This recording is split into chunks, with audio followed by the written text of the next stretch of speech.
시청자 여러분 안녕하십니까? 헬로티비 뉴스입니다. 양천구가 신년 인사회를 통해 새해 구정 목표와 운영 방향을 주민과 공유했습니다. 새로운 도시로의 도약을 선언하고 도시 환경 정비와 균형 발전 기업 인프라 구축을 3대 핵심 과제로 제시했습니다. 김호 기자의 보도입니다. 양천구가 새해 구정 목표로 새로운 도시로의 도약을 내걸었습니다. 이를 위해 도시 환경 정비와 균형 발전, 기업 인프라 구축을 3대 핵심 과제로 제시했습니다. 첫 번째 과제는 도시 환경 정비입니다. 노후주택 정비 사업이 도시 경쟁력을 좌우하는 핵심이라며 재건축과 재개발 사업에 속도를 내겠다고 밝혔습니다. 목동 아파트 14개 단지는 모두 정비구역 지정을 마치며 사업 실행 단계에 접어들었고 모아타운 등 45개 재개발 사업도 순조롭게 진행되고 있습니다. 양천구는 예정된 타임테이블에 맞춰 사업이 추진될 수 있도록 행정 지원을 아끼지 않겠다는 방침입니다. 절대 멈추지 말고 우리 양천구가 이 도시환경 정비를 서울에서 가장 낙후된, 그러니까 30년 이상 된 주택이 가장 많은 구가 지금 양천구라는 오명을 가지고 있는 구가 새로운 도시로 거듭나는 것에 있어서 매우 중요한 겁니다. 균형 발전을 위해서는 교통 인프라 확충이 필수라고 강조하고 목동선과 강북 횡단선 재추진에 나서기로 했습니다. 철도 사업이 경제성에 발목이 잡힌 만큼 예비 타당성 조사에 대한 제도 개선과 경제성 확보라는 투트랙 전략을 추진하기로 했습니다. 법 개정이 안 되더라도 어떻게 경제성 있게 그러면 이걸 만들 건가를 갖고 지금 머리를 맞대고 있고요. 그래서 목동선과 강북 횡단선의 노선 조정을 통해서 경제성을 만들어내가는 작업을 하고 있습니다. 마지막 과제는 기업 인프라 구축입니다. 주거 중심 도시의 한계를 넘어 일자리가 있는 도시로 전환하겠다는 구상입니다. 이를 위해 옛 홈플러스 부지와 목동 운동장 유소지 일대 신정 차량기지 이전 부지를 중심으로 기업 유치를 추진합니다. 홈플러스 부지는 지방선거 이후 공공 매각을 통해 사업자를 찾고 신정 차량기지 이전은 김포시와 협업해 장기 과제로 추진할 계획입니다. 목동 운동장 유소지 일대 개발은 다음 달까지 용역을 마무리한 뒤 본격적인 개발에 나선다는 방침입니다. 이 사업성 확보를 위해서 여기에 주택이 많이 들어올 텐데 주택만 들어와서는 안 되고 기업과 상업시설들이 들어와서 기업과 기업 활동을 유지할 수 있는 특히 목동 운동장 일대 같은 경우는 호텔이나 컨벤션이나 이런 기능들이 들어와야 우리가 도시로서의 독립적 기반을 가지고 할 수 있다. 재건축과 교통 그리고 기업 인프라까지 양천구는 일하고 성장하는 도시로의 전환을 새 구정의 방향으로 제시했습니다. 굵직한 개발 사업들이 계획에 그치지 않고 실제 변화로 이어질 수 있을지 양천구의 도시도약 구상이 시험대에 오르고 있습니다. 헬로티비 뉴스 김호입니다. 오세훈 서울시장이 주거불안 해소를 위해 주택 31만 호 공급 약속을 차질 없이 진행한다고 밝혔습니다.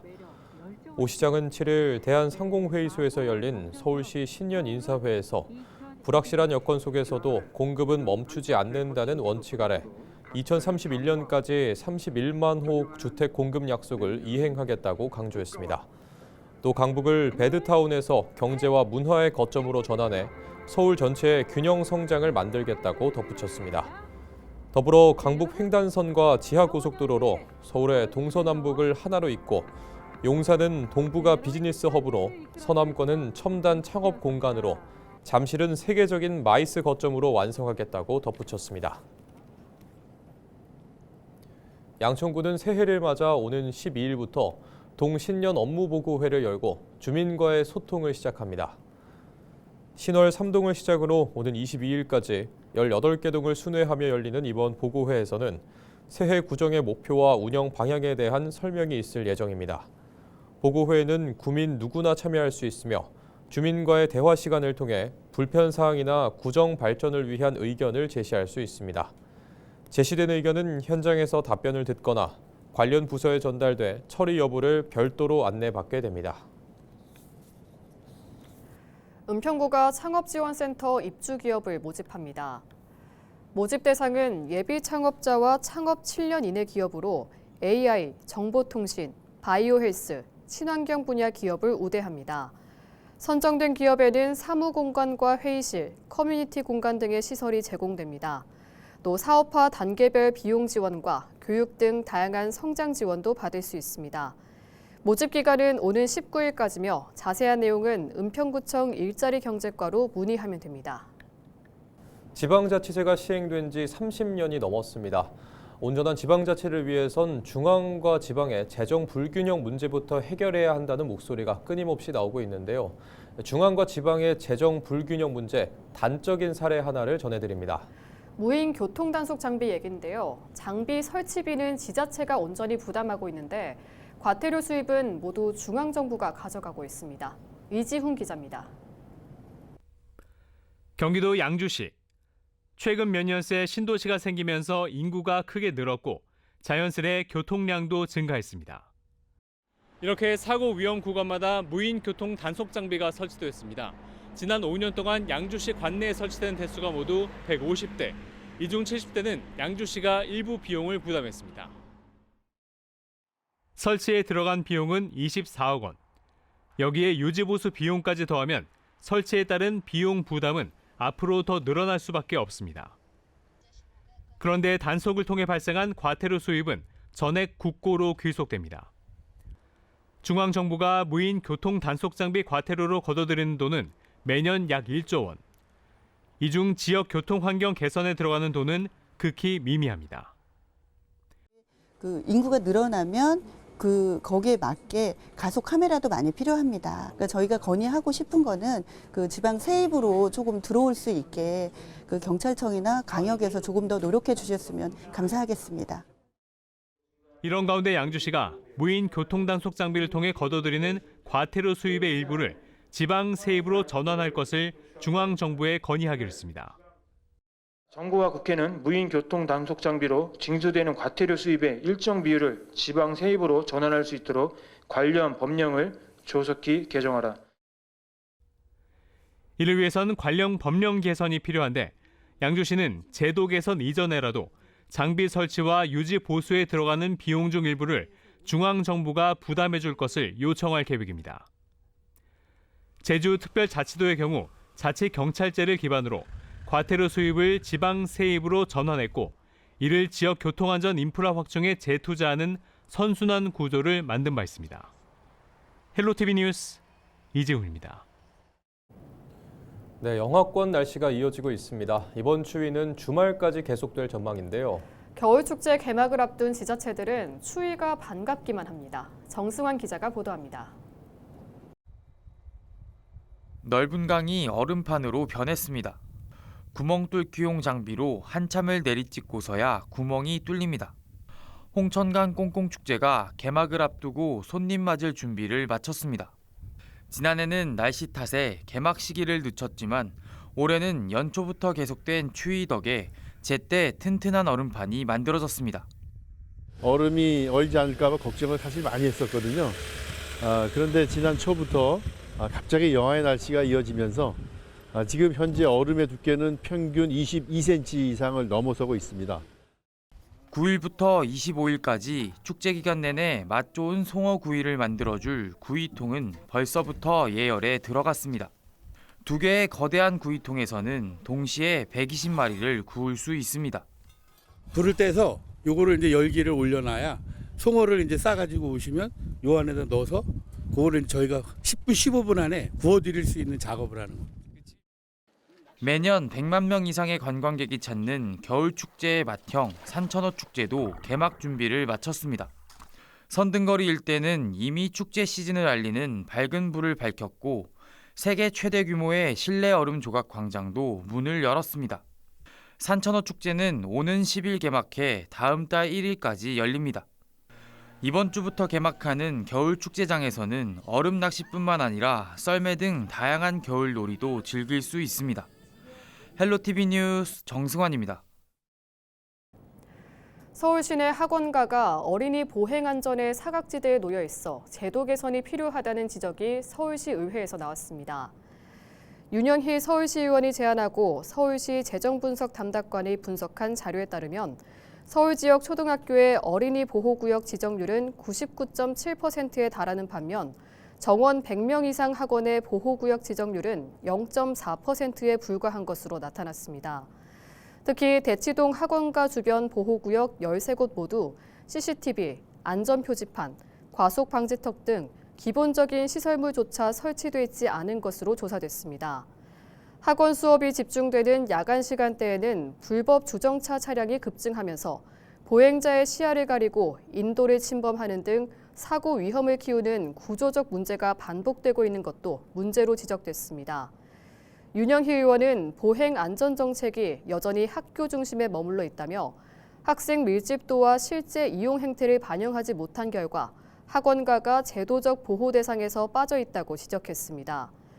그러면서 단속 위주의 일시적 대응이 아니라 학원과 보행 안전 강화를 위한 현장 맞춤형 패키지 대책을 마련해야 한다고 강조했습니다. 서울시 교육청이 전교조 등 노동조합의 사무실을 제공할 때 폐교 등 유휴 공유 재산을 우선 활용하고 민간 시설을 임차할 경우 사용 면적을 제한하도록 한 서울시 의회 조례가 적법하다는 대법원 판단이 나왔습니다. 대법원 제1부는 8일 서울시 교육감이 서울시 의회를 상대로 제기한 서울시 교육청 노동조합 지원기준 조례안 무효 확인 소송에서 해당 조례는 공익 목적에 부합하고 헌법과 법률에 위배되지 않는다며 청구를 기각했습니다. 시교육청이 무효 확인 소송을 제기한 서울시 교육청 노동조합 지원기준 조례는 교육청 노조들은 폐교 등 남는 시설을 사무실로 우선 활용하고 남는 공간이 없어 외부 공간을 빌릴 때는 면적을 30에서 100제곱미터로 제한하는 내용을 담고 있습니다. 해당 조례 제정 당시 서울시 의회가 교육청에서 받은 자료에 따르면 전교조 서울지부 등 서울시 교육청은 11개 노조 사무실을 위해 보증금으로 35억 원과 월세로 1,400만 원을 쓰고 있었습니다. 서울시의회는 2023년 7월 서울 시내 폐교 등 유휴 공간을 활용할 수 있는데도 노조의 과도한 민간시설 임차료를 지원하는 것은 교육재정 낭비라며 시교육청 노동조합 지원기준 조례를 제정했습니다. 그러나 서울시 교육감은 노조의 단체 교섭권을 법률이 아닌 조례로 제한하는 것은 헌법에 위배된다며 서울시 의회에 제의를 요구하고 의회가 재의결하자 이에 불복해 대법원에 소를 제기했습니다. 인천시가 수도권 매립지 생활 폐기물 반입 수수료를 대폭 인상하는 방안을 추진합니다. 지난 2021년 1톤당 7만 원이었던 반입 수수료는 매년 10에서 20%씩 올라 지난해에는 11만 6,800원까지 올랐습니다. 그러나 시는 그간의 인상폭을 훨씬 뛰어넘는 50% 인상 방안을 검토하고 있습니다. 지난해 대비 50%가량 인상될 경우 반입 수수료는 17만 5,200원으로 오릅니다. 구체적인 인상폭은 기후에너지환경부와 인천시, 서울시, 경기도 등 4자 협의체와 수도권 매립지 관리공사 사장이 참여하는 수도권 매립지 운영위원회가 결정하게 됩니다. 한편 생활 폐기물 직매립 금지가 처음 시행된 지난 2일 수도권 매립지 반입량은 총 330톤으로 지난해 같은 날 1,907톤에 비해 약 83% 줄었습니다. 태국에서 대마초 등을 밀수입하려던 30대 남성이 검찰에 넘겨졌습니다. 관세청 인천공항본부세관은 마약류 관리에 관한 법률 위반 혐의로 34살 A씨를 붙잡아 검찰에 송치했다고 밝혔습니다. 프리랜서 작가인 A씨는 지난해 8월 태국 치앙마이에서 인천공항으로 입국하는 과정에서 대마초와 대마젤리, 대마씨앗 등 총 138g을 들여오려 한 혐의를 받고 있습니다.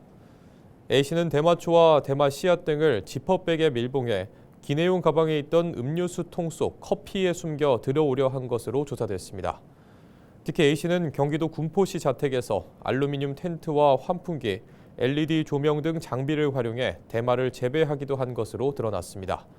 구매 비용의 부담을 느껴 태국에서 대마 씨앗을 밀수해 재배해온 것으로 파악됐습니다. 세관은 A씨 자택에서 재배 중인 대마초와 LED 조명 등 대마 재배 장비를 압수했습니다. 뉴스를 마칩니다. 고맙습니다.